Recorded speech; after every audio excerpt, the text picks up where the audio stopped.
आदाब, मैं मुमताज आलम रिजवी और इस वक्त मैं आपकी खिदमत में लाइव हाजिर हुआ हूं। मैं सीरिया पर बात करूं, फिलिस्तीन और गजा पर बात करूं, इजराइल और अमेरिका पर बात करूं, उससे पहले मैं साबिक वजीर आजम यानी पूर्व प्रधानमंत्री डॉक्टर मनमोहन सिंह के इंतकाल पुरमलाल पर खराज अकीदत पेश करता हूं और उनकी तमाम जो खिदमात हैं उन्हें मैं याद करता हूं। वो माहिर इक्तसादियात और एक ईमानदार डेडिकेटेड वजीर आजम साबित हुए हैं और उन्होंने मुल्क की तरक्की में मुल्क को बुलंदियों पर ले जाने में एक अहम रोल अदा किया। तो बहरहाल अब वो इस दुनिया में नहीं है।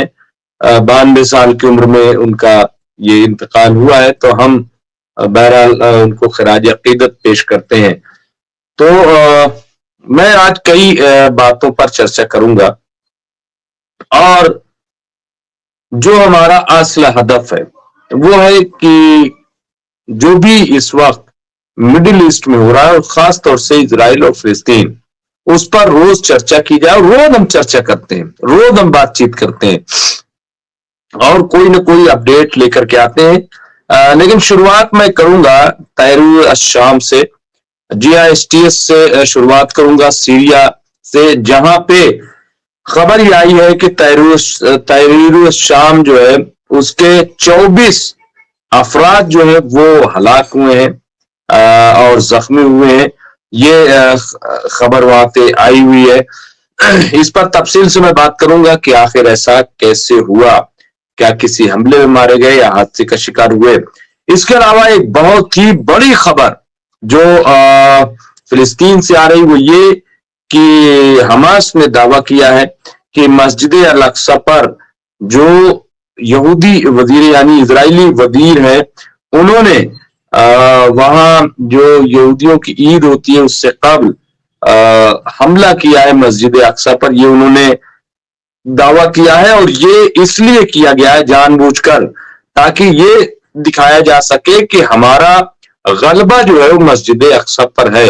यानी रोज बरोज वो मस्जिद अक्सा और बैतुल मुकद्दस को अपने कब्जे में लेने की कोशिश उनकी जारी है। तो ये अल-कसाम ब्रिगेड ने इस बात का दावा किया है। यहाँ खबर यह है कि फिलिस्तीन की इस्लामी मज़ामती तहरीक हमास ने एक बयान में ताकीद की है कि सयूनी यानी इजरायली हुकूमत के दाखिली सलामती के इंतहा पसंद वजीर एतमार बिन गोरिया का मस्जिद अल अक्सा पर यहूदियों की ईद के पहले दिन हमला ताज़ा तरीन और खतरनाक जारियत है और इस्लामी और अरब अक़वाम को मस्जिदुल अक्सा और फिलिस्तीन के मुक़द्दस मकामात की हिमायत में अपनी जिम्मेदारियों पर अमल करना चाहिए।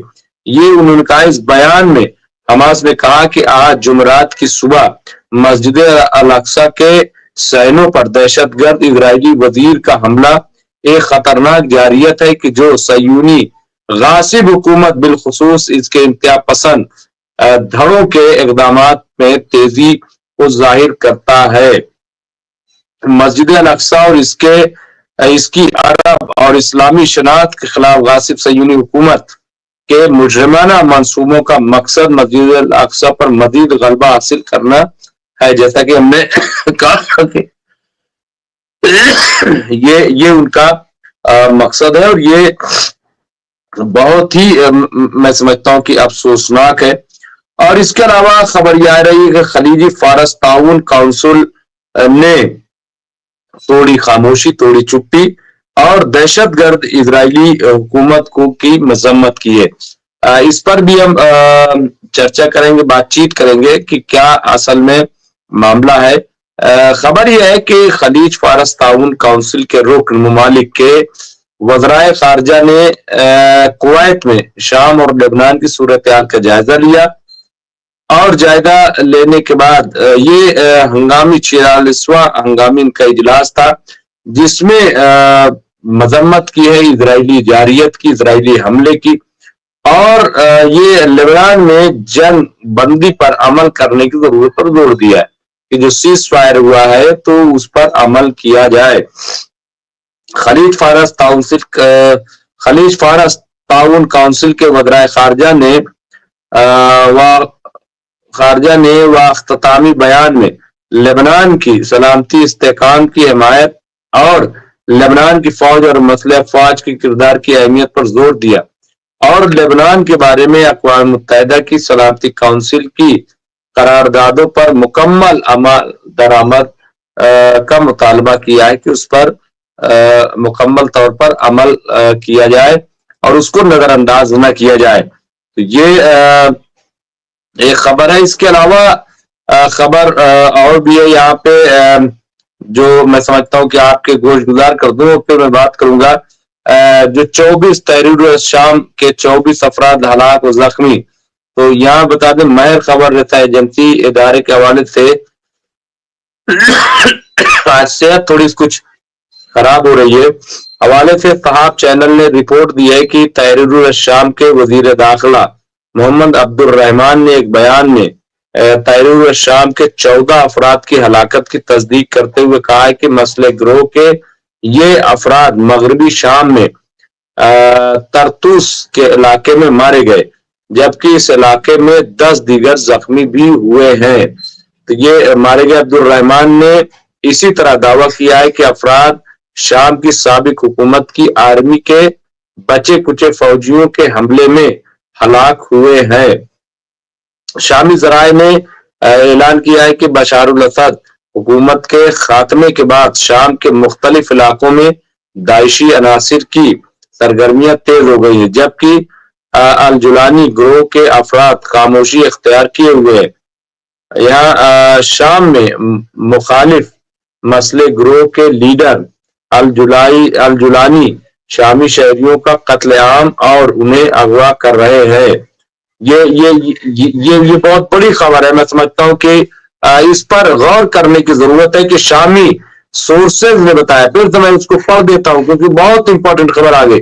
शामी जराए ने ऐलान किया है कि बशारुल असद हुकूमत के खात्मे के बाद शाम के मुख्तलिफ इलाकों में दाइशी अनासिर यानी ISIS के लोग की सरगर्मियां तेज हो गई हैं, जबकि अल जुलानी ग्रोह के अफराद खामोशी इख्तियार किए हुए अल जुलानी ग्रोह के अफराद खामोशी इख्तियार किए। शाम में मुखालिफ मसले ग्रोह के लीडर अल जुलानी शामी शहरियों का कत्लेआम और उन्हें अगवा कर रहे हैं। दूसरी जानिब बाद खबरी जराए ने शुमाल मशरकी शाम में फौजी हथियारों समेत अमरीकी फौजियों के काफिले के दाखिल होने की खबर दी है।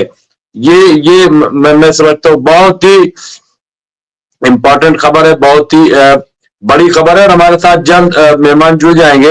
हमारे साथ आयान मोहम्मद शकील और अमान यूसुफ साहब और इसके गोस्ट, इसके अलावा खालिद अख्तर साहब हमारे साथ जुड़ गए हैं और हमारे साथ जुड़ गए हैं इब्राहिम साहब जुड़ गए हैं, फिरोज खान साहब और फजील अहमद साहब आ रहे हैं, मोहम्मद मुन्ना साहब जुड़ गए हैं, मोहम्मद रईस साहब। तो इसके अलावा एक और की परमाणु प्रोग्राम जो ईरान का है उसके लिए जो मदद मिल गई है मैं स्क्रीन पर बहुत जल्द लूंगा।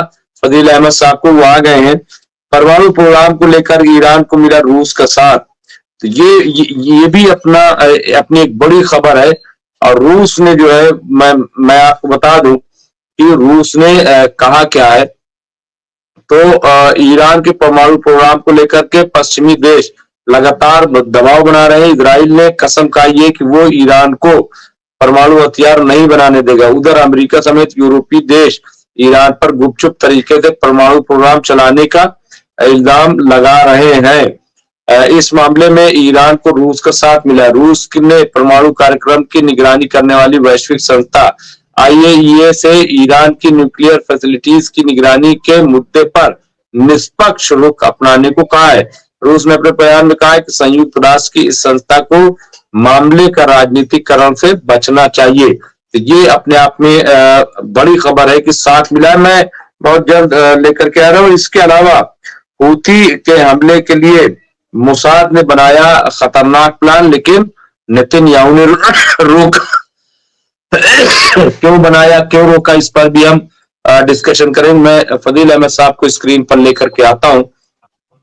और फिर उनसे चर्चा करूंगा। फजील साहब, आपका बहुत बहुत इस्तकबाल है, खैर मकदम है। फजील साहब सीनियर पॉलिटिकल एनालिस्ट हैं, और जैसा कि हमने कहा कि फजील अहमद साहब की खसूसियत ये है कि वो बड़ी बेबाकी से बात करते हैं, और बहुत ज्यादा सिर्फ एजेंसियों पर इन्हिसार नहीं करते कि सिर्फ एजेंसियों की जो खबर आ गई उसी को उन्होंने पढ़ लिया और उसी पे आग बंद करके ईमान ले आए, यानी उसे कबूल कर लिया। ऐसा हरगिज नहीं है। फजील साहब हर चीज को गौर से देखते हैं, आगा पीछा देखते हैं, और उसके बाद कोई बात करते हैं। बहुत जल्द हमारे साथ कैप्टन साहब भी जुड़ जाएंगे। तो सबसे पहले मैं बात करूं फजील साहब, बहुत बहुत इस्तकबाल है, खैर मकदम है। क्या क्या अपडेट अगर कुछ हो, या मैं आपसे सवाल जवाब का सिलसिला शुरू करूं। जिस तरीके से आप देखिए कि आज जो खलीजी फानस ताउन काउंसिल है, उसने एक बार मीटिंग में फिर मदम्मत की। मैं आऊंगा बहुत सारे चीजें, तो तमाम मुस्लिम ममालिक के एक तरीके से हम कह ले जो है, तो क्या कहेंगे, उन्होंने सिर्फ मदम्मत की है फजील साहब, कि ये जो कुछ हो रहा है ठीक नहीं है, और खास तौर से सीरिया और लेबनान को लेकर के क्या कहेंगे इसके बारे में। देखिए, सबसे पहले तो हम हूती पे आते हैं। हूती ने साफ कर दिया है कि हम जो मेडिटेरियन सी है उस पर अपना कब्जा बनाए हुए हैं, और उस एरिया की वजह से पूरे अमेरिका, इसराइल और तमाम नेटो देशों का, यूरोपीय यूनियन की जो कंट्रीज हैं, उनका एक्सपोर्ट एकदम प्रभावित हो गया है, और वो अफ्रीका होके जा रहा है। अब सोचिए कि जो इसराइल, हूती जो है ईरान का प्रॉक्सी है, तो और ज्यादा से ज्यादा 10% है, मतलब ईरान के सामने उसकी हैसियत 10% से ज्यादा की नहीं है। उसको इसराइल संभाल नहीं पा रहा है। इसराइल जो है पूरी तरह से फंसा हुआ है। जिस दिन ईरान सामने आ गया, फिर क्या संभालेगा ईरान को? चाहे जितना अमेरिका चाहे जोर लगा ले, चाहे यूरोपीय यूनियन जोर लगा ले। अब इनका तय होना है कि सभी लोग ये कह रहे हैं कि भाई अब इनका जो है आर पार की लड़ाई होगी, इसराइल रहेगा कि नहीं रहे ये तय करना है अब। तो हूतियों ने जो लगातार मिसाइल मार रहे हैं, 2000 किलोमीटर तक की मिसाइल मार दे रहे हैं, सटीक निशाने पे जा रही है। मतलब उसमें कहीं ऐसा लग रहा है कि इतनी क्लियर निशाने पे जाके लग रही है कि जितना वो कर रहा है उतना ही जाकर के वहां ब्लास्ट कर रही है, एक भी इधर उधर नहीं जा रही है। और उनका आयरन डोम फेल हो गया, वो कोई भी मिसाइल को रोकने में सक्षम नहीं है। इधर सीज फायर जो है छुप छुप के हो रहा है, मतलब दिल से नेतन्याहू नहीं कर रहे सीज फायर, कभी इधर मार देते हैं तो कभी उधर मार देते हैं, और जबानी फायर तो उनका चल ही रहा है। तो अभी जो स्थितियां हैं वो जॉर्डन और सीरिया, ये दो चर्चा में विषय में बना हुआ है कि जॉर्डन का तख्ता पलट होगा या उनको मना लिया जाएगा। कहीं देखिए 20 जनवरी के बाद अगर ट्रंप कुछ नहीं करते हैं तो ये मान के चलिए कि इसराइल पर चारों तरफ से अटैक होगा, जॉर्डन से होगा, और तेल अवीव तक जाने का मकसद है सबका। इस क्लेश को ये लोग खत्म करना चाहते हैं, क्योंकि अभी अगर यही छोड़ दे तो इतने लोगों की कुर्बानी तो बेकार चली गई ना। तो ये क्लेश खत्म होगा, और हूती से इसराइल बहुत परेशान है। अब भले कह नहीं पा रहा है लेकिन उसको अंदर, और सबसे बड़ी बात कि ईरान से जो भी सप्लाई आनी है वो समुद्र के रास्ते आ जाती है, वो कोई रोक नहीं पाता है उसको। तो हूती का सबसे प्लस पॉइंट है उसकी स्ट्रेटेजी, भौगोलिक जो उसकी जगह है, उसका सबसे ज्यादा फायदा उसको मिल रहा है। देखिए सीरिया की वजह से हिजबुल्लाह लेबनान में सप्लाई अभी रुक गई है, हालांकि उन लोगों ने काफी स्टोर कर लिया है, काफी हथियार उनके पास अभी बहुत लंबी फेरिस्त है। इधर जॉर्डन, इधर, और अरब हो करके वो जो भी मिसाइल मार रहा है हूती, वो अरब की जमीन से होके जा रहा है इसराइल पर। तो लोग कह रहे हैं कि अरब नहीं कुछ कर रहा है, मदद नहीं कर रहा है, या जो भी बात कर रहा है। अगर मदद नहीं करता तो अरब के ऊपर से वो मिसाइल जा पाती? ये सब बातें हैं। मिडिल ईस्ट में कौन क्या कह रहा है, हमको लग रहा है कि ये लोग बातें करने से ज्यादा काम पे यकीन कर रहे हैं। ज्यादा कुछ बोल नहीं रहे ये लोग, चुप हैं, क्योंकि बोलने का मतलब ही कुछ नहीं है।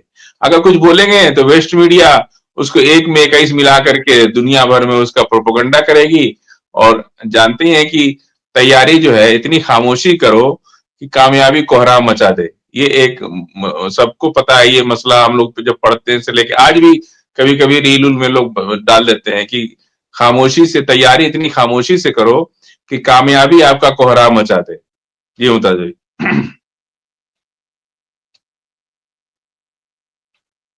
बिल्कुल फजील साहब, आप सही कह रहे हैं। फजील साहब, अभी खबर आ रही थी कि मोसाद जो है वो बड़ा खतरनाक प्रोग्राम बना रहा है।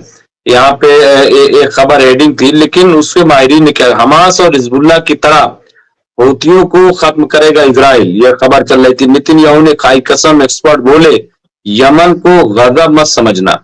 मतलब कितनी बड़ी ताकत जो है ये यमन उभरा है, क्योंकि छोटा सा मुल्क है, बहुत ज्यादा साहिब हैसियत नहीं है, लेकिन उसकी जो फौज है वो बहुत स्ट्रांग है। आप देखिए पूरा यूरोप लग गया, लेकिन रेड सी से उसको हटा नहीं सके। फिर जो नीचे समुंदर के नीचे जो सप्लाई लाइन है इंटरनेट की, पूरी वहीं से जाती है। हमने एक अपने प्रोग्राम में बताया था कि ये जो दुनिया भर में इंटरनेट चलते हैं, तो कोई ये ना समझे कि जो वायरल ये वायरलेस ही पूरा है, बल्कि 70 से 75% जो है ये वायर होती है। वायर के जरिए जो है ये इंटरनेट आता है, और फिर उसके बाद वो मशीनों के जरिए सर्कुलेट होता है। तो ऐसे में आप कैसे देखते हैं यमन को? ये जो एक्सपर्ट कह रहे हैं इसराइल से, उन्हें समझाया कि इन्हें तुम गजा हिजबुल्लाह ना समझना। तो ये कितनी बड़ी ताकत उभर के आया है यमन, खास तौर से फजील साहब। देखिए हिजबुल्लाह भी कमजोर नहीं है और हमास भी कमजोर नहीं है। वक्त वक्त पे स्ट्रेटेजी के हिसाब से ये लोग काम कर रहे हैं। कभी हिजबुल्लाह आगे बढ़ जाते हैं, कभी हमास आगे बढ़। देखिए हमास की स्थिति क्या है कि जब उधर हिजबुल्लाह से वार तेज हुई तो हमास ने अपना पैर इसलिए खींचा कि अब इधर से अगर इसका रिएक्शन में वो मिसाइल मारते हैं तो हमारे सिविलियंस मारे जाते हैं, क्योंकि बहुत घनी आबादी है फिलिस्तीन के अंदर। तो हमास ये सोच रहा है कि हमारा काम तो हो ही रहा है ना, भले हमास नहीं कर रहा तो हिजबुल्लाह कर रहा है, हिजबुल्लाह नहीं कर रहा तो हुती कर रहा है। हमारा मकसद है, हमास ये कहता है कि भाई हमास का मकसद है इजराइल को चैन से नहीं बैठने देना। तो वो काम तो हो ही रहा है, चाहे हुती करे, चाहे हिजबुल्लाह करे, चाहे हमास करे। हमास इसलिए थोड़ा शांत है कि उसके रिएक्ट में जब उधर से मिसाइल आती है तो आम सिविलियंस मारे जाते हैं, अस्पतालों पे, स्कूलों पे वो बम मार रहे हैं। इसलिए इन लोगों ने अपना स्ट्रेटजी प्लान चेंज किया और हिजबुल्लाह को तेज किया। और जब हिजबुल्लाह की तरफ से कुछ हुआ तो उधर हूती भी तेज कर रहे हैं, उनकी बड़ी बड़ी मिसाइलें आ रही हैं। तो अभी इसराइल का कहीं से कुछ अच्छे दिन नहीं आने वाले हैं, अभी और बुरे दिन आएंगे और उसके ऊपर हमले और तेज होंगे। अभी देखते रहिए आप। मैंने आपको कहा था कि 2 हफ्ते में सीरिया का हम देखिएगा क्या होता है, सामने आ गया कि अब सीरिया का नाम लेना ही बंद हो गया है, अब उस पर कोई चर्चा ही नहीं हो रही है। अब सब लोग लगे हैं जॉर्डन पे कि जॉर्डन या तो मान जाए, नहीं तो उसका तख्ता पलट हो। और पूरा ईरान जो है इसमें लगा हुआ है। इस बात की भनक अमेरिका को भी है और इसराइल को भी है कि इस तरह की बातें चल रही है। इसीलिए तिस्तानी साहब के पास अमेरिका का एक कोई मिनिस्टर गए थे और उन्होंने कहा था कि आप एक फतवा जारी कर दीजिए इराक के अंदर। उन्होंने मना कर दिया कि नहीं, हम ऐसा कोई फतवा जारी नहीं कर सकते हैं। तो इतनी बेचैनी और परेशानी इसराइल को और अमेरिका को, दोनों को है, क्योंकि अभी अमेरिका में बाइडेन की सरकार है। इसलिए अमेरिका जो है अभी चाह रहा है कि 20 जनवरी से पहले पहले हम कुछ। देखिए अब पॉलिटिक्स में भी अगर कोई किसी का समर्थक है, पहले अमेरिका जो था, कोई जीते कोई हारे, लेकिन उसकी अपनी पॉलिटिक्स होती थी, अपनी स्ट्रेटजी होती थी, उससे अलग नहीं हटता था। लेकिन जब से ये ट्रंप आए पिछली बार, उन्होंने कुछ ऐसी चीजें की जो मतलब पिछले तरीकों से अलग हो गया अमेरिका। कि नहीं, अब राष्ट्रपति जो कहेगा उसकी बात को ये मत सोचिए कि उसकी कोई पहले से प्लानिंग है। राष्ट्रपति चाहेगा तो उसको बदल भी सकता है, और बदला उन्होंने, कई पॉलिसीज को बदला। तो अभी सारे लोगों का इंतजार इसी बात पे है कि ट्रंप 20 जनवरी के बाद क्या करते हैं, और उसके बाद ही कोई प्लान तय होगा कि क्या करना है। लेकिन इधर की तैयारी पूरी है। Jordan, Syria, Iraq, Iran, Houthis, Hezbollah, Hamas, सब लोग इधर, कतर, जितने भी ओआईसी, सब लोग अपनी पूरी तैयारी में हैं। और कोई कुछ कह नहीं रहा है। ये मत सोचिए कि उन्होंने क्या कहा, उन्होंने नहीं कहा, या उन्होंने कुछ बयान नहीं दिया। बयान से थोड़ी वो हारेगा इसराइल। इसराइल तो लड़ाई से हारेगा। कोई बयान देता है सुबह शाम तक, यहाँ बयान से चीजें नहीं बदलती हैं, उसको लड़ना पड़ता है। तो बयान क्यों देना?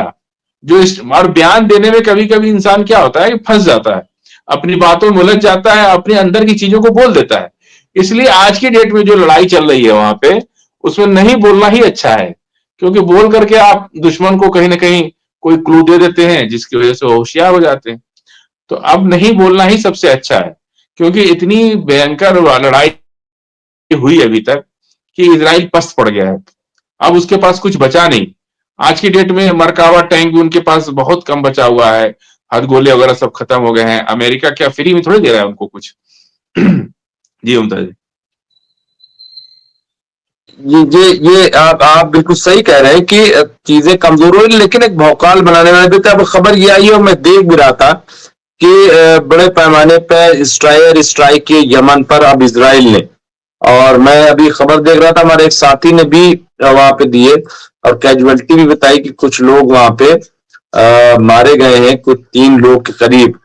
तो ये जो जिस तरह से यहाँ पे Israeli forces launch strike on Yemen's, यहाँ पे आ गया है Hodeidah port as well as Sanaa international airport. ये हम देख रहे हैं, मैं दिखा नहीं सकता, लेकिन यहाँ पे आग जो है वो काफी भड़की हुई है, तस्वीरें सामने आ रही हैं। तो क्या लग रहा है कि फजील साहब, ये क्या अगर इस तरह से इसराइल रिएक्ट करता है और उसने अभी पलटवार किया है, बड़ा हमला किया है यमन पे, तो क्या लग रहा है कि क्या क्या अब जो है ये जंग बढ़ेगी और फिर इसमें इसराइल का कितना बड़ा नुकसान होने जा रहा है? क्योंकि अब तो वो भी हमला करेगा यमन, और अब तो मुझे लग रहा है पूरी ताकत से करेगा। हमलों से कभी निर्णायक जंग नहीं हो सकती, क्योंकि हवाई हमला कर दिए आपने, उनकी बिल्डिंगें गिरा दी, उन्होंने आपकी बिल्डिंग गिरा दी। इससे केवल जो है परेशानियां तो होती हैं, लेकिन अगर निर्णायक जंग करनी है तो आपको पैदल मार्च करके कब्जा करना पड़ेगा और जमीनी जंग लड़नी पड़ेगी। बिना जमीनी जंग लड़े हुए कोई फाइनल रिजल्ट नहीं आता है। आप कितना इजराइल का कितना हिस्सा कब्जा कर पाए, ये तभी तय होगा जब आपकी पैदल सेना जा करके वहां झंडा गाड़ेगी कि ये एरिया हमारा है। जिस तरह से गोलान हाइट पर जा करके इजराइल ने कब्जा कर लिया अपने सेना भेज करके, और वहां पे बना दिया, एक सैन्य ठिकाना बना दिया, तो उससे ये हो गया कि अब गोलान हाइट पे इजराइल का कब्जा हो गया। उसी तरह से जब तक आप हवाई हमला करते रहिए, कोई फायदा नहीं होगा उससे।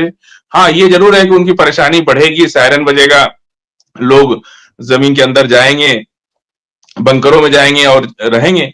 लेकिन अब लड़ाई का जब तक कि अब वो वक्त आ गया है जब इजराइल के ऊपर पैदल मार्च करके और लड़ाई का कोई निर्णायक पहल करनी चाहिए, और करेंगे ये लोग। 20 जनवरी तक वेट कीजिए। 20 जनवरी तक ये लोग सोच रहे हैं कि कोई टेबल पर बैठ के हल निकल जाए। हो सकता है ट्रंप का जो इशारा था, कुछ इन लोग को उम्मीद है उनसे, या कुछ बात हो रही होगी ईरान से, तो उस पर नहीं कहा जा सकता। लेकिन अभी ये जो हवाई हमला, तो कार्रवाई हो रही कभी इधर से कभी उधर से होती रहती है, लेकिन अब इनको जमीनी जंग करना ही पड़ेगा अगर ये लोग फाइनल कुछ रिजल्ट चाहते हैं तो। जमीनी जंग तो करनी पड़ेगी, लेकिन फजील साहब, मुस्लिम ममालिक का जिस तरह खबर आई है कि अब जो खलीजी फारस ताउन काउंसिल है उसने मजम्मत की, लेकिन सिर्फ मजम्मत से क्या होगा? आज खबर ये भी आई है कि जो इजरायली वजीर है, तो उसने यहूदी वजीर है, उसने मस्जिद अक्सा पर हमला किया है और उसको टारगेट किया है। तो कैसे, और वहां पे हमला किया है? लगे, किसने हमला किया है? वहां की जो दोबारा बोलिए। जो जो मिनिस्टर है वहां के, मैं बता देता हूं कि जो मिनिस्टर है यहाँ पे ये कहा है, फिलिस्तीन की इस्लामी मनावती तंजीम हमास ने एक बयान में बताया है कि इजरायली हुकूमत के दाखिली वजीर, यानी होम मिनिस्टर, दाखिली सलामती के इंतहा पसंद वजीर एतमार बिन गोयर मस्जिद अल-अक्सा पर यहूदी की ईद के पहले दिन हमला ताज़ा तरीन और खतरनाक जारियत है, और इस्लामी और अरब अक़वाम को मस्जिद अल-अक्सा और फिलिस्तीन के मुकद्दस मकामात की हिमायत में अपनी जिम्मेदारियों पर अमल करना चाहिए। ये हमास ने लिखा है। तो फजील साहब, अगर ऐसा होता है वैसी खबर, इसको कितना बड़ा इम्पैक्ट आप मानते हैं कि कितना बड़ा फिर असर होगा, क्या होगा? नहीं, ये देखिए, ये खबर तो बहुत कहीं आ नहीं रही कि ऐसी कोई खबर होती तो बहुत तेजी से फ्लैश होती और वायरल भी होती। लेकिन अभी इस खबर की कोई पुष्टि नहीं है और कहाँ से, किस रिसोर्स से कहाँ आई है, अभी इस पर हम लोग क्या बोले। अभी कुछ इस तरह की खबर हमने नहीं देखी और अभी कुछ खबर इस तरह की है भी नहीं। अभी किस रिसोर्स से आई है ये हमें नहीं पता। लेकिन इस पर अब क्या कहा जाए, वो तो पूरी तरह से मिटाना चाहते हैं, तो अब उस पर क्या कर लिया जाएगा। वो इसके पहले भी कई बार हमले हो चुके हैं, इसीलिए इन सब हमलों का अब कोई ध्यान नहीं दे रहा है। अब सब लोग ध्यान यही दे रहे हैं कि किस तरह तेल अवीव पर जो है आगे बढ़ा जाए। मेन वो मेन कॉज जो है वो यही है कि अब तेल अवीव पर कैसे आगे बढ़ा जाए। तो क्या क्या तेल अवीव पे सभी तरफ फिर साहब, एक और जो ईरानी न्यूक्लियर प्रोग्राम है, तो उसमें रूस ने बड़ा साथ देने की बात कही है, और रूस ने जो है वो IRGC से बाकायदा जो है वो एक तरीके से बात की है। हम अगर ये कहें थोड़ा से कि जो मैं पूरी थोड़ी सी खबर आपको बता देता हूं कि ईरान के परमाणु प्रोग्राम को लेकर के पश्चिमी देश लगातार दबाव बना रहे हैं। इजराइल ने कसम खाई है कि वो ईरान को परमाणु हथियार नहीं बनाने देगा। उधर अमेरिका समेत यूरोपीय देश ईरान पर गुपचुप तरीके से परमाणु प्रोग्राम चलाने का आरोप लगा रहे हैं। अब ऐसे में इस मामले में ईरान को रूस का साथ मिला है। रूस ने परमाणु कार्यक्रम की निगरानी करने वाली वैश्विक संस्था IAEA से ईरान की न्यूक्लियर फैसिलिटीज की निगरानी के मुद्दे पर निष्पक्ष रुख अपनाने की बात की। क्या लग रहा है आपको कि ये कह रहे हैं कि कसम खाई कि बनाने नहीं देंगे, और खबर तो ये आ रही है कि टेस्ट तक कर लिया, क्या है क्या इसके पीछे फजील साहब? देखिए, अमेरिका की तो ये बहुत बड़ी चाल है ना। भारत में CTBT एक याद होगा, अटल बिहारी वाजपेयी के जमाने में सबने बना लिया, आपको नहीं बनाने देंगे। और अमेरिका सब कुछ अपने कर लेगा लेकिन दूसरों को नहीं करने देगा। तो यही तो उसकी असली चाल है, लोग समझ भी चुके हैं इन सब चीजों को। और रूस एक पक्का साथी मिल गया ईरान को, और यूक्रेन के युद्ध से ये फायदा ईरान को हो गया कि जिस तरह से पूरे नेटो देशों ने मिल करके यूक्रेन के माध्यम से रूस पर हमला बोला, उतना ही रूस जो है और चाइना दोनों ने मिलकर मिडिल ईस्ट पर अपना दोस्ती का हाथ बढ़ाया। और उसी का आज बहुत फायदा मिल रहा है कि पूरी टेक्नोलॉजी चाइना और रूस ईरान को और दूसरे कंट्रीज जो उनके जो भी मिडिल ईस्ट में लोग हैं उनको दे रहा है। और काफी इसका फायदा हुआ है। जो अमेरिका, जो बाइडेन ने जो गलती कर दी यूक्रेन पर हमला करके, और वो ऐसा क्लैश बन गया कि उसका पूरा फायदा मिडिल ईस्ट, यूक्रेन और रूस के साथ साथ मिडिल ईस्ट भी उनकी गुलामी से मुक्त हो जाएगा, और हो गया है लगभग। तो ये बहुत अच्छी चीज हुई। और अमेरिका आज से नहीं कि 40 साल से मिडिल ईस्ट पर अपना पंजा पसार रहा है, उसको कहते हैं कि अपने जद में ले रहे, और पूरी तरह से उनको गुलाम बना के रखा, डरवा के रखा। जहां इलेक्शन नहीं होता उनको इलेक्शन का डर दिखा रहे, किसी को धमका रहे, अपनी सेना वहां बैठा रहे। पूरा अमेरिका का जो प्रॉक्सी वार है और डराने धमकाने, ये सब चीजें अब मिडिल ईस्ट के लोग समझ चुके हैं। अब बहुत दिन तक ये सब चलेगा नहीं, और अमेरिका भी ये बात जान रहा है। खुद अमेरिका आर्थिक मंदी के दौर से गुजर रहा है, उसकी करेंसी खराब हो रही है, लोग नाराज हो रहे हैं। वो 22 कंट्रियों से जो नेटो के मेंबर्स हैं उनको ऊपर 2%, पहले 1% था अपनी GDP का, अब 2% की बात हो रही है। ट्रंप ने भी इसमें कहा है कि सभी नेटो कंट्रीज को हम अपनी सुरक्षा के लिए अमेरिका को 2% GDP का हिस्सा देना होगा। इससे सभी देश नाराज हैं कि भाई आप इतना बड़ा अमाउंट, आप सोचिए कि हमारे भारत देश में 1.5% कैसा खर्च होता है आर्मी के ऊपर, डिफेंस के ऊपर, और 2% वो उनको दे रहा है अमेरिका को। तो उसकी इकोनॉमी तो ऐसे ही बूम कर रही है, वो दुनिया में दादागिरी कर रहा है और सबको डरवा रहा है कि। और ये अब तो बहुत अच्छा है कि मिडिल ईस्ट इनके चंगुल से निकल रहा है, मुक्ति हो रही है उसकी। जी। टीवी की तरफ से जारी किया गया है, एक फुटेज जारी किया गया जिसमें दिखाया गया है कि सना एयरपोर्ट जो यमन का है, तो उस पे किस तरह से एयर स्ट्राइक हुई है, और वहां लोग जो है वो इधर उधर भागते हुए नजर आ रहे हैं। लोग जो है वो इधर उधर दौड़ रहे हैं जो वहां पे पैसेंजर थे, क्योंकि सना इंटरनेशनल एयरपोर्ट है, वहां पे ये इजराइल ने एयर स्ट्राइक की है। फजील साहब, मैं फिर उसी पे आऊंगा कि आखिर इजराइल इस तरह से अटैक, और वो जो कहा था, हमने जिस तरीके से गजा में किया है, जिस तरीके से हमने इजराइल में किया है, हम वही जो है वो करेंगे यमन पे, यानी एयर स्ट्राइक की।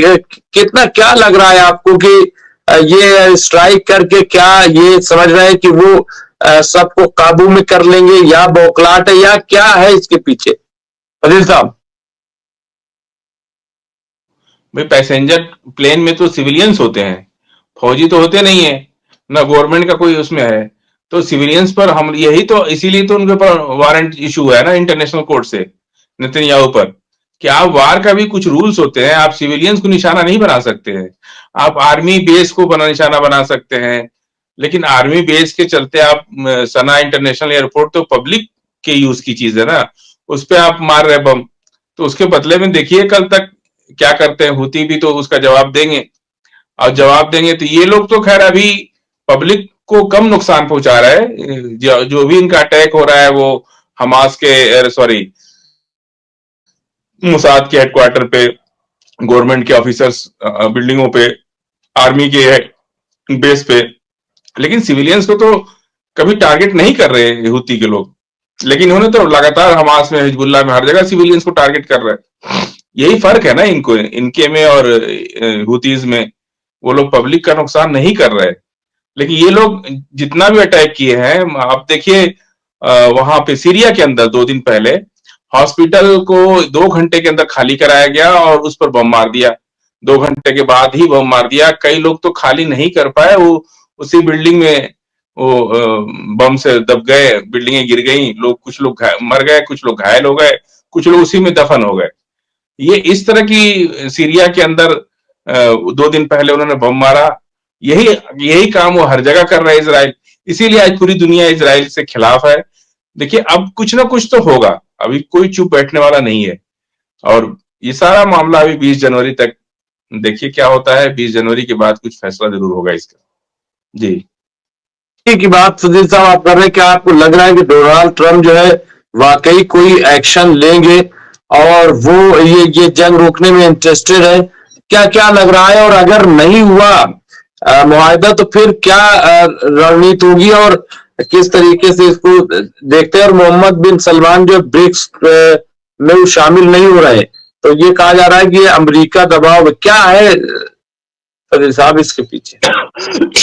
ब्रिक्स तो एक बहुत बड़ा विजन है, सिर्फ उसमें अरब या और पूरे मिडिल ईस्ट के। देखिए अरब का अपना एक तरीका है, वो अमेरिका को भी खुश रखते हैं, इधर भी खुश रखते हैं, उन पर अभी क्या बात किया जाए। और ब्रिक्स में शामिल हो ना हो, लेकिन ब्रिक्स अपना मजबूत करेगा। भारत है उसके अंदर, पाकिस्तान है, सारे कंट्री हैं। तो अरब, अभी देखिए अभी तो बहुत कुछ चलेगा, अभी कौन हटेगा कौन रहेगा, अभी कई राउंड की मीटिंग शूटिंग चलती रहती हैं, ये चीज है। और एक चीज, ट्रंप, उम्मीद ऐसी लग रही है कि ट्रंप आएंगे तो लड़ाई बंद होगी, क्योंकि ट्रंप जो है वो व्यापारी दिमाग के आदमी है। वो लड़ाई वड़ाई में ज्यादा नहीं रखते उनको। आखिर अमेरिका का भी तो नुकसान हो रहा है ना, अमेरिका ने तो अपनी टांग फंसा ली यूक्रेन में जाकर के, और अफगानिस्तान से भागना पड़ा उनको। तो अब क्या करेगी अमेरिका? भी तो पैसे तो कहीं से आसमान से नहीं छाप रही है ना, उसको भी तो पब्लिक की उसकी भी तो अपनी जीडीपी है, अपने खर्चे हैं, अपनी पब्लिक है, उससे टैक्सेशन है, क्या है, तो उनको भी तो देखना पड़ेगा। और अब पब्लिक सब कुछ समझदार है, वो पहले वाली बात नहीं है कि पब्लिक ये सोचती है कि तो सरकार का काम है। सबको पता है कि सरकार हमारे पैसे से चलती है, हमारा पैसा सरकार लेकर के उसका उपयोग करे चाहे सदुपयोग करे, पब्लिक देखती है कि हमारा पैसा कहाँ खर्च हो रहा है। और इतनी मेजोरिटी के साथ ट्रंप की कहीं उम्मीद नहीं थी जीतने की, लेकिन जीते। तो पब्लिक ने भी तो सपोर्ट किया, तभी तो जीते है ना। और उनकी पार्टी तो लंबे टाइम तक कभी शासन सत्ता में भी नहीं रही वहां अमेरिका के अंदर, फिर भी वो जीत गए। तो उनको ये मान, हाँ, सबको ऐसा। और कहीं ना कहीं इनकी बातचीत तो जरूर ईरान के साथ कुछ हो रही है अंदरूनी तरीके से, कि इसीलिए ईरान खामोश बैठे हैं। नहीं तो अब तक तो ये लड़ाई आगे बढ़ चुकी होती। साहब, खबर ये है कि ईरान हो या हिजबुल्लाह हो, वो खामोश वैसे नहीं बैठे, वो बाकायदा प्रोग्राम बनाए हुए हैं और उनके निशाने पर अभी ये राजा सिंह राजपूत साहब लिख रहे हैं कि इजराइल की ज्यादातर जगह ईरान और हिजबुल्लाह के टारगेट पे है। यानी और अब यह पहले भी कह दिया है कि कोई ऐसी जगह नहीं है जहां पर हम हमला नहीं कर सकते, यानी वहां पे निशाना नहीं लगा सकते। सब जो है अभी कह रहे हैं वो 3 लाए हैं, उससे बड़ा काम हो जाए। क्या लग रहा है आपको कि क्या क्या इतना जो है ये कमजोर समझ रहे हैं? अगर ये सब एक साथ अटैक कर दिए तो होगा क्या इजराइल का, फजील साहब? नेतन्याहू को या तो देश छोड़ के भागना पड़ेगा, या अरेस्ट होंगे, या चले जाएंगे अमेरिका। और यही होगा, आप देख लीजिएगा तैयारी। क्योंकि जॉर्डन की खबर मैंने आपको शुरू में कहा था, आज से हमको लगता है 2-3 हफ्ता पहले, तब आपने भी कहा था कि आप एक नई बात बता रहे हैं, अभी तक कुछ इस तरह की खबर नहीं है। लेकिन उसके 2-3 दिन के बाद ही ये खबर आने लगी। जॉर्डन पूरी तैयारी इस साइड से है, और पैदल सेना काम करेगी। पैदल सेना जब घुसेगी अंदर, उसके बाद लड़ाई भीषण होगी, और उसमें तय होगा कि इजराइल रहेगा कि नहीं रहेगा। उसकी सेना इजराइल के अंदर दाखिल होगी। क्या लग रहा है कि कौन कौन लोग इसमें शामिल हो सकते हैं? देखिए, इसमें अफगानिस्तान के लड़ाके, सीरिया के लड़ाके, इराक के लड़ाके, और हुतीज, हिजबुल्ला, ईरान, और हो सकता है कि रूस, और यूएसएसआर के कई कंट्रीज के लोग मिलकर के एक बड़ी जंग की तैयारी कर रहे हैं। और ये बड़ी जंग होगी, और इसमें सभी लोग, सिर्फ मिडिल ईस्ट के ही लोग नहीं रहेंगे, यूएसएसआर के भी लोग रहेंगे, और रूस पूरी ताकत लगाएगा इसके अंदर। क्योंकि रूस जो है चाहता है कि इसी बहाने इनको, अमेरिका से तो बहुत पुरानी दुश्मनी है रूस की, तो रूस पूरी ताकत लगा रहा है। और ईरान ही काफी है, और उसके हुती, इराक के लड़ाके, हिजबुल्ला के लड़ाके, अफगानिस्तान के लड़ाके, ये सब लोग वहां जाके इकट्ठा होंगे। और इकट्ठा होने के बाद पैदल लड़ाई होगी, जमीनी जंग होगी। उसके बाद ही कुछ फैसला हो सकता है, नहीं तो ऐसे ही हवाई हमलों में लोग आम आदमी को मारते रहेंगे, और ये लोग मरवाते रहेंगे। जी। फजल साहब, बिल्कुल सही बात आप कह रहे हैं। और ये ऐसी सिचुएशन जो है वो हमें दिखाई देती है। लेकिन बहरहाल हालात जो है फजल साहब जिस तरह के सामने आ रहे हैं, मैं एक चीज जानना चाहता हूं कि क्या वाकई ये जंग किसी नतीजे पर निकलेगी? क्या फिलिस्तीन जो है वो आजाद हो पाएगा? क्या लग रहा है? और इनका ग्रेटर इसराइल की जो बात कर रहे हैं, और अभी जयदीप सिंह लिख रहे हैं कि फदिल भाई, नितिन याहू पोलैंड से आया है तो वही पोलैंड ही जाएगा। तो कहने का मतलब ये है कि क्या क्या क्या क्या सिचुएशन आपको लग रही नहीं, है? पोलैंड तो नहीं जाएगा, वो क्योंकि पोलैंड जाएगा तो उसको रूस उठा लेगा। अगर पोलैंड गया तो रूस उठा लेगा। रूस तो उसके जद में है, पोलैंड उसके रूस के जद में है, वो जाएगा अमेरिका। अमेरिका ही रहेगा, वो पोलैंड नहीं जाएगा। इस तो बिल्कुल आप मान के चलिए, क्योंकि पोलैंड गया तो बचेगा भी नहीं। बिल्कुल, ये सही कह। ईरान के बारे में क्या लग रहा है फजील साहब कि किस तरह से ये, क्या मौका इनको रहेगा कि जब ये निशाने पर लगाएंगे? क्या वाकई ये खामोश हो गए हैं या स्ट्रेटजी? क्योंकि हिजबुल्लाह के बारे में तो अभी हम आज दिन में एक साथ से बात कर रहे थे, तो वो ये कह रहे थे कि हिजबुल्लाह सिर्फ अपने आप को रीयूनाइट कर रहा है और खामोश नहीं बैठा है, और वो बड़े पैमाने पे तैयारी में लगे हुए। तो अगर ये बात सही है कि वो तैयारी कर रहे हैं, तो इसका मतलब ये है कि जंग फिलहाल रुकेगी नहीं, और जंग तभी रुकेगी जब फिलिस्तीन आजाद हो जाएगा। फिलिस्तीन की भी मसला है, और पूरे मिडिल ईस्ट का मसला है। और ये सब भूल जाइए आप, ग्रेटर इसराइल हो जाए तो अब बहुत दूर चला गया, वो तो अब सपना ही रह गया इनका। अभी तैयारी ये हो रही है कि इसराइल मिडिल ईस्ट में के नक्शे में रहेगा कि नहीं रहेगा।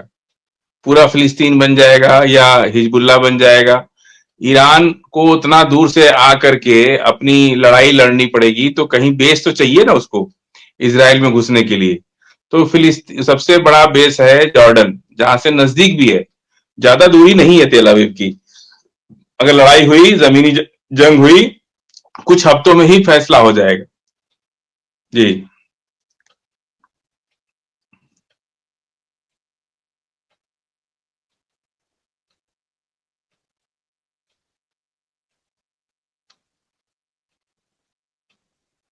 आवाज नहीं आ रही आपकी? खबर ये आ रही, मोहम्मद मजहर साहब ने एक बड़ी खबर दी है। खबर ये दी है कि हूती ने 3 जो इजरायली जंगी जहाज है उनको मार गिराया है। और ये मैं समझता हूं कि ये हूती के लिए एक बड़ी कामयाबी। लेकिन यमन को जिस तरह से कमजोर लोग समझते थे फजील साहब, लेकिन यमन जो है वो बहुत स्ट्रांग नजर आ रहा है। क्या लग रहा है आपको कि यमन में जो यकजहती है, जो आपस में लोग सड़कों पे आ जाते हैं हुकूमत की हिमायत में, कैसे देखते हैं आप? क्या ये एक बड़ी कामयाबी है कि देखिए जी जी देखिए F-18 अमेरिका का जहाज मार के गिरा दिया एक दिन पर, कल की शायद घटना है ये। और वहां से 17 जहाज अमेरिका लेके भाग गया।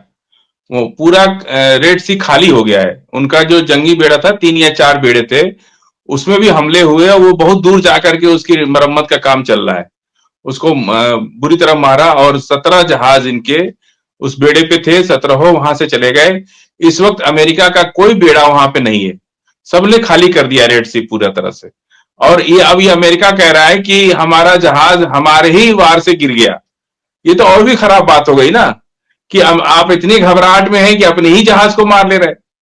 तो अमेरिका, हालांकि हूती ने कहा है कि हमने मारा है, और अमेरिका कह रहा है कि नहीं, हमारी अपनी गलती से वो जहाज लग गया। तो अब तो इतनी घबराहट है कि आप अपने ही जहाज को मार ले रहे। F-18 जबकि दुनिया का एडवांस टेक्नोलॉजी का जहाज माना जाता है, उसको मार के हूती ने गिरा दिया। और गिरा ही नहीं दिया, 17 जहाज वहां से लेके भाग गया अमेरिका। और उनका बेड़ा, जो 3 बेड़े खड़े थे, वो तीनों उस एरिया से चले गए। कहां गए अभी कुछ पता नहीं उसका, कि गए भी कि डूब गए कुछ पता नहीं चल रहा है। तो ये हूती को ये लोग जो कमजोर समझ रहे हैं, उसके सामने ये टिक नहीं पा रहे हैं। इनको भी पता है कि इसको कई बार बड़े बड़े हमले हूती के ऊपर हुए, लेकिन उसके जवाब में जब हूती ने हमला किया तो ये लोग बिल्कुल पस्त हो गए। आज भी हूती से सबसे ज्यादा डर ये लोग को लग रहा है। जी ये सही कह रहे हैं आप कि इनको सबसे ज्यादा डर जो है वो हूती से ही हो रहा है। क्योंकि हूती जो है वो अंसारुल्लाह हूती, वो इनको बाकायदा जवाब दे रहे हैं, बड़ी मजबूती से जवाब दे रहे हैं। लेकिन फजील साहब, आज जो है हिजबुल्लाह ने भी इस बात की एक तरीके शिकायत की है कि जो सीज फायर हुआ है उसकी खिलाफ वर्दी इजराइल फिर कर रहा है और बार बार जो है छेड़ रहा है। तो क्या लग रहा है कहीं ऐसा इस बार ना हो कि सब एक साथ अटैक कर दे इजराइल पे, अगर ऐसे हालात पैदा हो रहे हैं? एक साथ तो होना ही है। इसीलिए जॉर्डन को मनाया जा रहा है ना, कि जॉर्डन से हिजबुल्लाह एक तरफ है, हमास एक तरफ है, हूती वहां से 2000 किलोमीटर दूर है। तो इतना दूर से तो कोई लड़ाई, ईरान वहां से काफी 2-3 कंट्री पार करके जाना पड़ता है। तो लड़ाई लड़ने के लिए आपको अगल बगल कहीं ना कहीं एक जगह तो बनानी पड़ती है। इसीलिए जॉर्डन की बात हो रही है ना। लड़ाई सब चुप बैठे हैं, लेकिन अंदर ही अंदर सबकी तैयारी चल रही है। अमेरिका को भी पता है और इसराइल को भी पता है।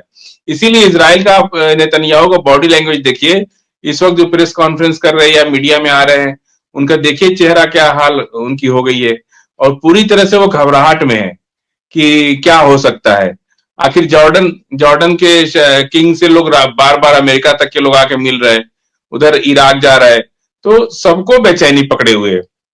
और खामोशी, दुश्मन की जो खामोशी है ना मुमताज भाई, ये बड़ी तकलीफदेह होती है।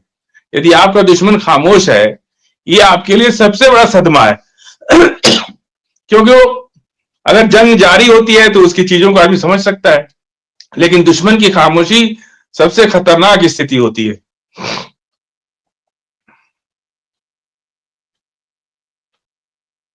और मैं बता रहा हूं, जयदीप सिंह बुंदेला साहब ने भी दिया। लेकिन खबर यह है फजील साहब की जो सीरिया में है इस वक्त, वहां पे हालात खराब है। जो इनके एसटीएस के लोग थे उनमें से 14 लोग जो है उनको मार दिया गया है। और इसके अलावा कई जो है 1 दर्जन करीब लोग जख्मी हुए।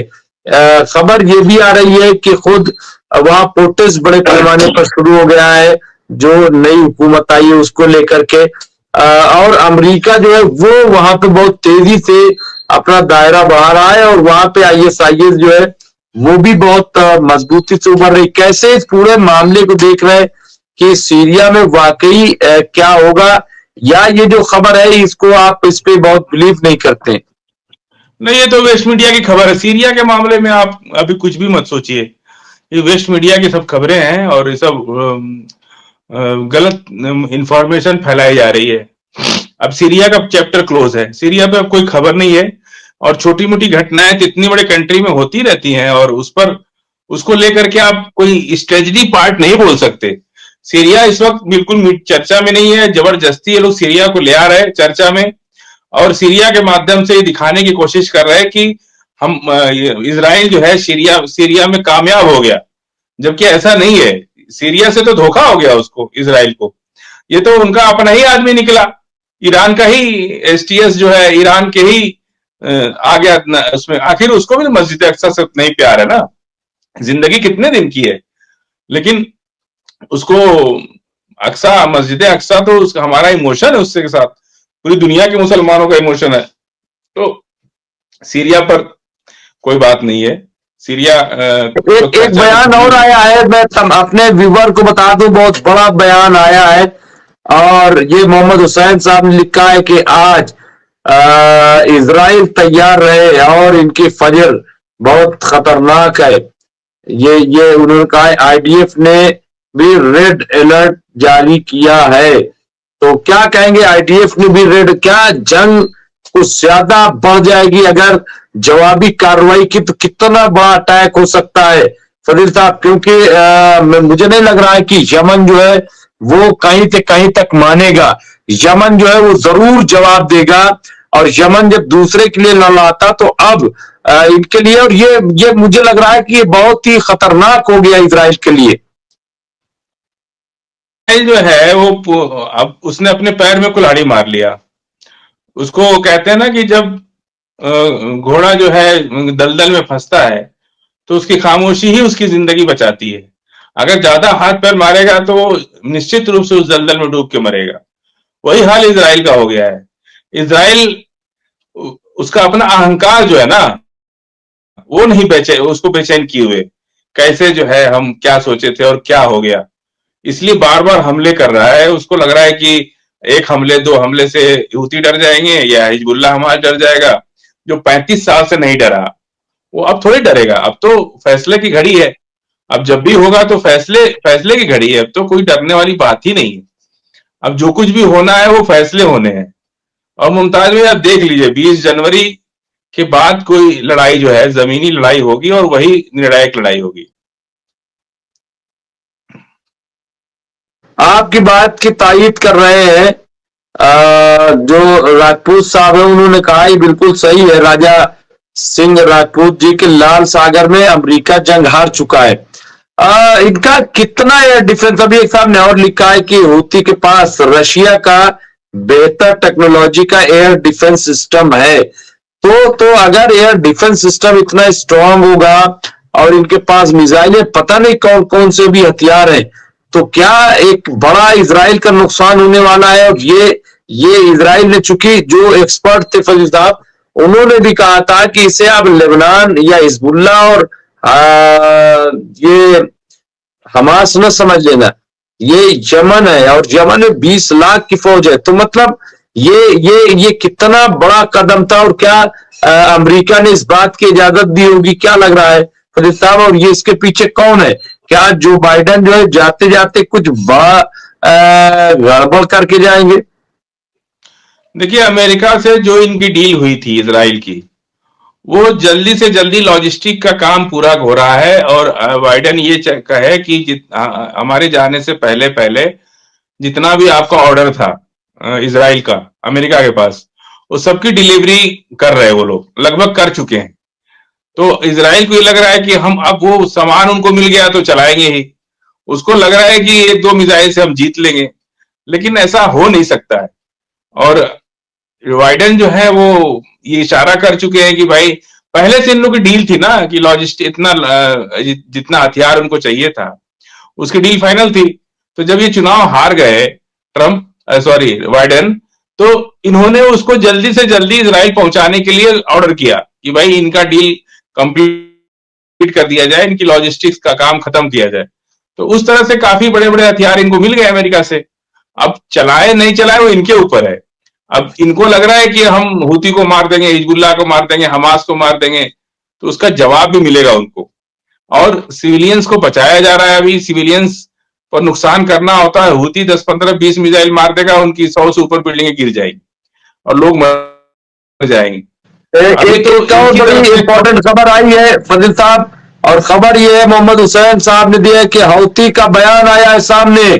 हौती ने कहा है कि एयरपोर्ट के बदले एयरपोर्ट पर हमला होगा। यानी चूंकि इसराइल ने हमारे एयरपोर्ट पर हमला किया है तो हम अब एयरपोर्ट पर ही हमला करेंगे। यानी अब बिल्कुल अब ऐसा नहीं होगा कि आप पब्लिक पे मारेंगे तो हम तुम्हें छोड़ देंगे, तुम हमारे लोगों को मारोगे तो हम तुम्हारे लोगों, ये स्ट्रेटजी आ गई है। इसका मतलब यह है कि अब इसराइल जो है वो जंग सिर्फ वहां तक महदूद नहीं रहने वाली। अब लग रहा है अगर एयरपोर्ट पर ये हमला करते हैं, किस तरह से देखते हैं फरीद साहब ये हौती का जो बयान आया है कि एयरपोर्ट के बदले एयरपोर्ट। तेल अवीव के एयरपोर्ट पर हमला होगा और हो सकता है कि अभी से तेल अवीव बंद कर दे इजराइल। एयरपोर्ट ही हो सकता है 2-3 एयरपोर्ट बंद कर दे अपना इंटरनेशनल लेवल का। देख लीजिएगा कल सुबह तक वो बंद ही रहेगा, या हो सकता है 2-3 दिन आगे तक बंद रहेगा। इस तरह की अभी हम लोग 10 मिनट पहले ही ये बात कर रहे थे कि जिस तरह का हमला हूती पर कर रहे हैं उसी तरह का हूती हम उसका जवाब जरूर देगा, न देने का कोई मतलब ही नहीं है। और मोहम्मद हुसैन साहब ने यह भी अपडेट किया फरीद साहब, बड़ी अपडेट है मुझे लग रहा है। उन्होंने ये कहा कि हौती का ये बयान आया है कि अगर रीजनल वॉर होती है तो 4 लाख हौती फौजी ईरान के लिए भी लड़ेंगे। ये बयान किस तरफ इशारा है? इसका मतलब जंग जो है वो एस्केलेट करने वाली, जंग जो बढ़ने वाली है। और अगर जंग बढ़ती है तो किसका नुकसान होगा? क्या लग रहा है जो आपने कहा था कि ये लंका जलाए बगैर मानेगा नहीं, तो क्या लग रहा है कि अब जो है वो दिन करीब आ रहे हैं जिस तरह के हालात बनते जा रहे हैं? मुझे नहीं लग रहा है, क्योंकि आज जो हौती ने कहा है कि भाई एयरपोर्ट का जवाब एयरपोर्ट पे, तो इसको किस तरीके से क्या क्या अब ये जंग बढ़ेगी और फिर एक बड़ा नुकसान इसराइल का देख रहे हैं? देखिए ये इजराइल को आभास है, इस चीज का एहसास है कि ट्रंप की कुछ बात इन लोगों से हुई है, क्योंकि ट्रंप इजराइल नेतन्याहू को लिफ्ट नहीं दे रहे, उनसे बातचीत नहीं कर रहे। तो इनको इस बात का डर है कि कहीं ना कहीं इनकी बातचीत ईरान से चल रही है ट्रंप की, इसीलिए वो 20 जनवरी से पहले पहले बेचैनी बहुत है इनको। ये चाहते हैं कि हम अपना निपटा लें इस जंग को, तो 20 जनवरी तक वो चाह रहे ये देख लीजिए आप, ये बेचैनी का परिणाम है। इस तरह के हमले जो हैं ये आपको मतलब एहसास दिला रहा है कि आप कितने परेशानी में हैं, दिमाग काम नहीं कर रहा है। क्योंकि देखिए वो हमास तक आकर के फिलिस्तीन के अंदर तक, गजा के अंदर तक आके जा चुके हैं, उधर हिजबुल्लाह के अंदर घुस के देख लिए, नहीं कामयाबी मिली, इधर गजा में कामयाबी नहीं मिली, तो अब सीरिया में कामयाबी नहीं मिली, तो क्या करेगा अब? हवाई हमले से तो कभी भी जीत नहीं सकते आप। कोई कंट्री किसी कंट्री पे हवाई हमला करेगा उसका कोई जमीनी रिजल्ट नहीं आएगा, चाहे जितना भी हवाई हमला कर लीजिए। पटेल साहब ये जो बात लोग करते हैं कि कोई फिक्र नहीं है मुस्लिम देशों को मस्जिद अक्सा की, बैतुल मुकद्दस की, और वो सामने नहीं आ रहे, वो खुलकर बस 2-3-4 मिनट और करेंगे। आज कैप्टन साहब लग रहा है आ नहीं पाए। कैप्टन साहब ने कहा था, हमसे प्रॉमिस किया था कि मैं जुड़ूंगा थोड़ा 10-15 मिनट लेट, लेकिन हो सकता है कहीं वो फंस गए हो। फजील साहब बस 2-3 मिनट और, क्या क्या लग रहा है यहाँ अल हौती का बयान? विमान वाहक पोत टूमेन अब यमन से 1500 किलोमीटर दूर पीछे हट गया है। ये मैं समझता हूँ बहुत बड़ी कामयाबी है। जी जी जी जी। युद्धपोत, अमेरिका का युद्धपोत वहां से चला गया है, लाल सागर से। जी जी। तो इस तरीके की चीजें आ रही, फजील साहब कैसे आप देखते हैं इसको? क्योंकि ये मामूली बात नहीं है। इजराइल के फौजी भाग रहे हैं सेना छोड़कर, ये खबर भी आई, राजपूत साहब ने दिए। लेकिन मैं सिर्फ ये कह रहा हूं फजील साहब कि क्या लग रहा है, ये क्या जंग बढ़ रही, बहुत तेजी से जंग आगे बढ़ रही है, और बढ़ेगी तो क्या इजराइल इस बार वैसे ही रहेगा? नहीं, देखिए, जंग नहीं बढ़ रही है, जंग का माहौल बन रहा है। अभी तो जंग शुरू ही नहीं हुई, अभी तो माहौल बन रहा है। और हवाई हमला चाहे कोई करे, इजराइल को भी पता है कि हम हवाई हमले से कभी जीत नहीं सकते। वो तो उन्होंने फिलिस्तीन पे भी बहुत हवाई, गजा पे भी बहुत किया, लेबनान पे भी बहुत किया। लेकिन अब इनको पता है कि अब जो लड़ाई होने वाली है वो जॉर्डन से शुरू होगी, जमीनी जंग होगी, उसके लिए इजराइल तैयार नहीं है। अच्छा, इजराइल युद्ध नहीं करना चाहे, लेकिन अगर ईरान करना चाहे तो क्या करेगा? उसको तो लड़ना तो पड़ेगा ना। अगर हूती करे तो लड़ना तो पड़ेगा, हिजबुल्ला करे तो लड़ना तो पड़ेगा। तो ये बात कह देने से कि हम शांति चाहते हैं, बात शांति में नहीं होगी, लड़ना तो पड़ेगा ही। और अगर ये नहीं लड़ते हैं, या तो कहे कि भाई ठीक है, हम टेबल पर बैठ के बात करते हैं। मस्जिद अक्सा पर, फिलिस्तीन, गजा पर तो 100% बात होनी है। बाकी हिजबुल्ला की तो कोई डिमांड नहीं है, हूती की कोई डिमांड नहीं है, ईरान की कोई डिमांड नहीं है। एक ही डिमांड है पूरी दुनिया के मुसलमानों की कि मस्जिद अक्सा को आजादी चाहिए, और वो फिलिस्तीन को अलग राष्ट्र की मान्यता चाहिए। ये दो के बाद तो तीसरी कोई मांग ही नहीं है। हिजबुल्ला तो इनके समर्थन में खड़ा है, हूती तो इनके समर्थन में खड़ा है, ईरान तो इनके समर्थन में खड़ा है। तो ये जंग जो है खत्म हो सकती है अगर, और इसमें इसराइल का कोई नुकसान नहीं है, इसराइल का कुछ भी नुकसान नहीं है। आप अगर फिलिस्तीन की आधी आबादी को अलग राष्ट्र बना देते तो आपका मसला ही खत्म हो जाता। और आप रिच तो है ही है अपने, अभी भी आपका जो इसराइल का जो एरिया है वो उतना आपके पास है, फिलिस्तीन का एरिया फिलिस्तीन के पास है, बस उसे मान्यता नहीं मिली है। ये चीज है जी। बिल्कुल बिल्कुल फजील साहब, आज तो आप इतना बढ़िया जवाब जो है हर सवाल का दे रहे हैं, और मुझे लग रहा है बस 1-2 मिनट और बचाए, और इस पे बात करना मुझे लग रहा है कि जरूरी है, बहुत ही इम्पोर्टेंट है। शर्मा जी भी आगे, जयदीप साहब लिख रहे हैं कि इजराइल ने भारतीय सेना के ब्रिगेडियर अमिताभ को मार दिया, जो यूएन द्वारा डिप्लॉयड थे गोलान हाइट्स पर। इजराइल ने ये मारा है। किस गोलान हाइट्स पे किस तरीके से फजील साहब देखते गोलान हाइट्स पे जहां पे कब्जा कर लिया इजराइल ने? खबर आ रही जयदीप सिंह ने दिया कि इजराइल ने भारतीय सेना के ब्रिगेडियर अमिताभ को मार दिया, जो यूएन द्वारा डिप्लॉयड थे गोलान हाइट्स पर। क्या क्या लग रहा है फजील साहब, इस पे क्या कहेंगे? बिल्कुल ताजा खबर आ रही है, और ये देखिए, ये बात जो है सारे मुस्लिम देशों को मजबूरी में लड़ना ही पड़ेगा। ये तो यूएन के अफसर थे ना, यूएन को मारा है, वो भारत के जरूर थे, लेकिन ये तो सीधे सीधे यूएन को चैलेंज हो गया। अब तो यूएन में जवाब देना पड़ेगा इसराइल को कि भाई उन्होंने, अफसर भले भारत के थे लेकिन ऑन डेपुटेशन तो यूएन में काम कर रहे हैं ना वो, तो उन्होंने यूएन को मारा है, वो यूएन के ब्रिगेडियर थे। अब तो इसराइल को यूएन को जवाब देना ही पड़ेगा। कभी कभी क्या होता है मुमताज भाई कि जब आपकी रस्सी, मतलब आपकी पकड़ कमजोर होती है, तो कुछ गलतियां ऐसी कर बैठते हैं जो उनको ही मतलब पैर में कुल्हाड़ी मारने वाली बात हो जाती है।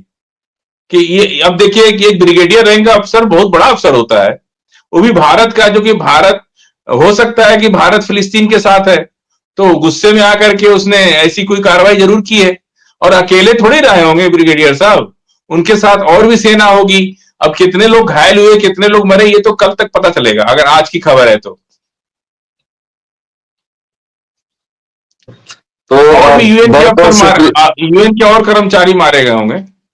जी जी, तो बहुत बहुत शुक्रिया फजील साहब। हमारे साथ बहुत सारे लोग जुड़े हुए हैं, लेकिन मैं चूंकि टाइम हो गया है और आज मैं यहीं पे प्रोग्राम रोकूंगा। सर, एक बार अमरीश मिश्रा को भी आपके चैनल पे बुलाए। हाँ, मैं अमरीश मिश्रा को बुलाऊंगा। यमन एयरपोर्ट पर भी एक यूनाइटेड नेशन के 2 पायलट को मार दिया गया है। जी हाँ, तो ये देखिए, ये भी एक बड़ी खबर है फजील साहब। यमन एयरपोर्ट पर भी एक यूनाइटेड नेशन के 2 पायलटों को मार दिया गया है। क्या क्या लग रहा है फजील साहब? ये तो आखिर में बोल ही दीजिए कि ये क्या, ये सब इस बात की अलामत है, निशानी है कि अब इजराइल जो है वो मुश्किल में पड़ने जा रहा है बहुत बड़ी। देखिए, ये जो घटना बता रहे हैं ना आप यूएन के साथ, ये आईडीएफ और नेतन्याहू के बीच के टेंशन का हमको लग रहा है कि आईडीएफ इनको फंसा रहा है, नेतन्याहू को। समझ रहे हैं आप? कभी कभी फौज के अंदर ऐसा होता है कि जब फौजी सिपाही विद्रोह करते हैं अधिकारी और अपने लीडर के खिलाफ, तो ऐसी ऐसी हरकत कर देते हैं कि लीडर खुद फंस जाए। मुझे ये लग रहा है कि आईडीएफ और नेतन्याहू के बीच का जो तनाव है, उसका दुष्परिणाम इन अफसरों को भुगतना पड़ रहा है। एक तो मान लीजिए आपकी आईडीएफ अब लड़ने के तैयार नहीं है, मूड में नहीं है, इसलिए यूएन को कर्मचारी को अफसर को कोई नहीं छूता है, उससे कोई मतलब नहीं होता है। वो यूएन का पीस डेलीगेशन होता है और वो डेपुटेशन पे जाता है अफसर, पूरी दुनिया से हर कंट्री के लोग जाते हैं। उनको मारना और 2 जगह मार दिया, इसका मतलब कुछ इंटेंशनली वार हो रहा है। और ये कभी भी आईडीएफ के सैनिकों ने नेतन्याहू को फंसाने के लिए ये कार्रवाई की है। मैं गारंटी के साथ बोल सकता हूं इस बात। जो भी सूरत हाल है हम उस पर नजर बनाए रखेंगे। बहुत बहुत शुक्रिया फजील अहमद साहब, आपका बहुत बहुत शुक्रिया कि आप हमसे जुड़े, हमारी इतनी सारी बातें की हैं। इसके अलावा और तमाम हमारे साथियों का शुक्रिया, जयदीप सिंह ठाकुर साहब, एहसानुद्दीन अंसारी साहब, मोहम्मद मुन्ना, राजा सिंह राजपूत साहब, राशिद सलीम शमसी साहब, अनिल शर्मा जी, मोहम्मद मुन्ना साहब, तो ये तमाम लोग, नूर सर, इसके अलावा शकील शेख साहब, तो आफ्ताब आलम, ये तमाम लोग जो हमने, मोहम्मद हुसैन साहब आपका बहुत बहुत शुक्रिया।